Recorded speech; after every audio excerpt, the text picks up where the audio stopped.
We would now like to start regular press conference by Minister Hayashi. The Minister, the floor is yours. There is no announcement at the onset. We would like to accept questions. If you are designated, please ask questions after identifying your name and affiliation. NHK Iwasawa-san. NHK Iwasawa. My question is about G7 Hiroshima Summit. Next week, a summit will open, and do you have a plan to visit Hiroshima? When you are going to Hiroshima, Minister, are you going to participate in relevant events, and do you meet with dignitaries and the representative of various institutions? If circumstances allows, I will visit to Hiroshima, and starting with the bilateral meetings, and I would like to participate some of the events. G7 Nagano Karizawa Foreign Ministerial Summit meeting was held, and given the results of that, between summits, among summit, the leaders, I hope there will be fruitful discussion, and I would like to support the Prime Minister on site. Chugoku Shimbun Hibuchi-san. Related question about the Hiroshima Summit. It's a general question. It is for sure. This is going to be in the summit to be held in the midst of the Russian aggression in Ukraine. So what are the likely discussions and aspirations, and also what is the status of an arrangement for visiting Hiroshima Peace Memorial Museum to meet in Hibakusha? Now, what is the coordination situation? In order to end the Russian aggression against Ukraine as soon as possible, it is important for the international community, including Global South, to raise a united voice that the principles of the UN Charter, such as respect for sovereignty and territorial integrity, should be upheld. We would like to share this recognition with other countries at the G7 summit. We are considering the very specific dates for G7 summit and will refrain from giving details. If I may say, it is important to convey the reality of radiation exposure and the starting point for all efforts toward nuclear disarmament. With this in mind, we are carefully considering the schedule of the G7 summit in Hiroshima, including a visit to Peace Memorial Park, so that the summit will be meaningful. Kyodo Tsushin Katsurada-san, please.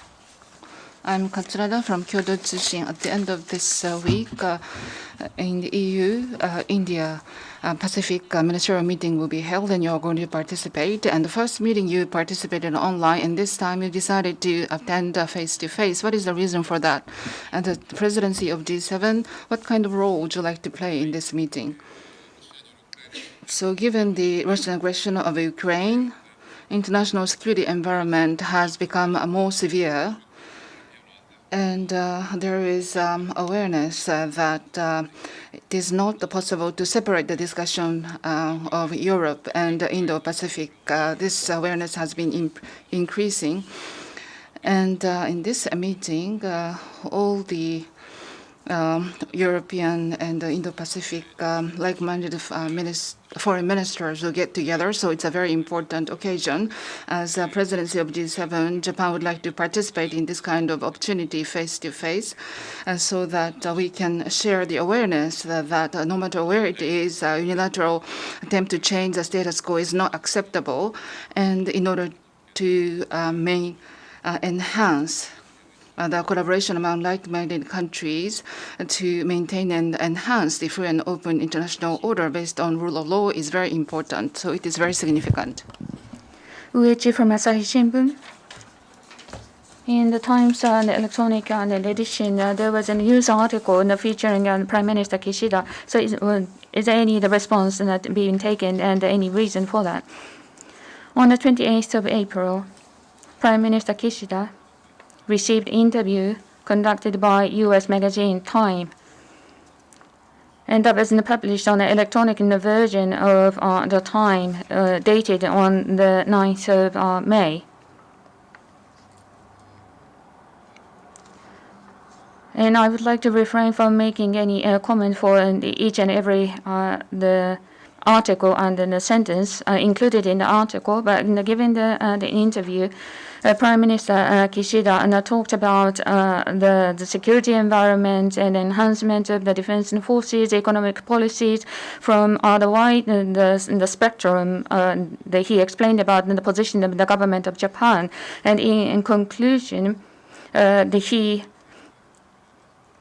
expressed his intention to be a reader to undertake the historic to prevent the historical divide. And we pointed out that there is a deviation from the title and substance, but I would like to refrain from commenting details. Now, Jiji Tsushin, Tanaka-san, please. Tanaka from Jiji Tsushin, about the participation of President Biden to G7 summit, and there is a discussion going on about the debt limit in the U.S., and President Biden is considering to participate online to the G7 summit. What is the communication with the U.S.? And when the U.S. president does not participate in the summit, what is the impact to the PR of Japan? Over the U.S. Debt limit, President Biden made various remarks at the press conferences, and I'm aware of that, but I would like to refrain from commenting about the internal affairs of other countries. From the U.S. government, we have not received any notice on this topic at all.